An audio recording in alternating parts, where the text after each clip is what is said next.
কোনো গ্যারান্টি আছে যে আরেকটা নামাজের সুযোগ পাবো? তাহলে প্রতি ওয়াক্তেই আমরা এটা ভাবি না কেন যে এটা আমার জীবনের শেষ নামাজ হতে পারে? বিশ্বাসীরা যখন নামাজে দাঁড়ায় তারা ভাবে it could be my last and final সালা। চিল্লায় বলতে হবে ঠিক কিনা?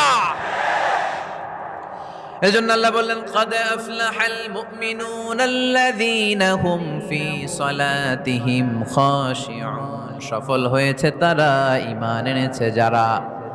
ঈমানদারের প্রথম গুণ, তারা যখন নামাজের জন্য মুসল্লায় দাঁড়িয়ে যায় দিন দুনিয়ার হুঁশ তার থাকে না, তার ধ্যান জ্ঞান চলে যায় একজনের দিকে, তিনি কে? ধীরস্থির ভাবে সালাত পড়তে হবে, তা'দিলুল আরকান মেইনটেইন করে। এক সাহাবী নামাজ পড়ে আল্লাহ রাসূল সাল্লাল্লাহু আলাইহি ওয়াসাল্লামের কাছে আসলেন।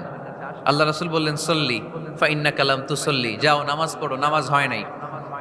আবার নামাজ পড়লেন, আবার আসলেন, আল্লাহ রাসূল একই কথা বললেন, সল্লি ফা ইন্নাকা লাম তুসল্লি, রিপিট ইউর